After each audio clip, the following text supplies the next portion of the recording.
Hello dear students, welcome to Sing Style of Max. So ಇವತ್ತು ನಾವೇನು ತಿಳ್ಕೊಳ್ಳೋಣ ಅಂದರೆ ಟ್ರಿಗ್ನೋಮೆಟ್ರಿಯಲ್ಲಿ 6 ಟ್ರಿಗ್ನೋಮೆಟ್ರಿಕ್ ರೇಷಿಯೋಸೇ ಯಾಕಿದೆ, ಅದಕ್ಕಿಂತ ಜಾಸ್ತಿ ಯಾಕಿಲ್ಲ. Okay, we will get to know why there are only 6 trigonometric functions and not more then that.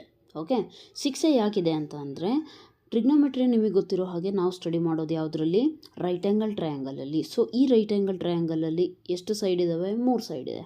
ಆ 3 ಸೈಡ್ನ use ಮಾಡಿಬಿಟ್ಟು ನಾನೇನಾದರೂ ರೇಷಿಯೋಸ್ ಬರೆದ್ರೆ ನಾನು 6 ರೇಷಿಯೋಸ್ ಅಷ್ಟೇ ಬರೀಲಿಕ್ಕಾಗುತ್ತೆ, 7ನೇದು ರೇಷಿಯೋ ಬರೀಲಿಕ್ಕೆ ಆಗೋದಿಲ್ಲ. ಹೌದಾ?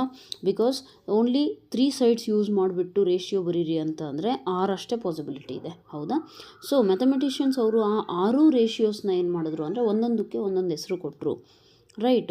ಸೊ ಆಪೋಸಿಟ್ ಬೈ ಹೈಪೋಟಿನಸ್ ಇರೋದಕ್ಕೆ ಅವ್ರೇನು ಹೆಸರು ಕೊಟ್ಟರು, sine theta. Next adjacent by hypotenuse ಇರೋದಕ್ಕೆ ಅವ್ರೇನು ಹೆಸರು ಕೊಟ್ಟರು, cos theta. Next opposite by adjacent ಇರೋದಕ್ಕೆ ಅವ್ರ ಹೆಸರೇನು ಕೊಟ್ಟರು, ಟ್ಯಾನ್ ತೀಟಾ. ಓಕೆ, ಸಿಮಿಲರ್ಲಿ ಇವೆಲ್ಲವೂ ರೆಸಿಪ್ರೋಕಲ್. ಓಕೆ, ಆಪೋಸಿಟ್ ಬೈ ಹೈಪೋಟಿನಸ್ನ ಉಲ್ಟಾ ಮಾಡಿದ್ರೆ ಏನಾಗುತ್ತೆ, ಹೈಪೋಟಿನಸ್ ಬೈ 0. ಸೊ ಆ ಉಲ್ಟಾ ಮಾಡೋದನ್ನು ಮ್ಯಾಕ್ಸಲ್ಲಿ ಏನಂತೀರ, ರೆಸಿಪ್ರೋಕಲ್.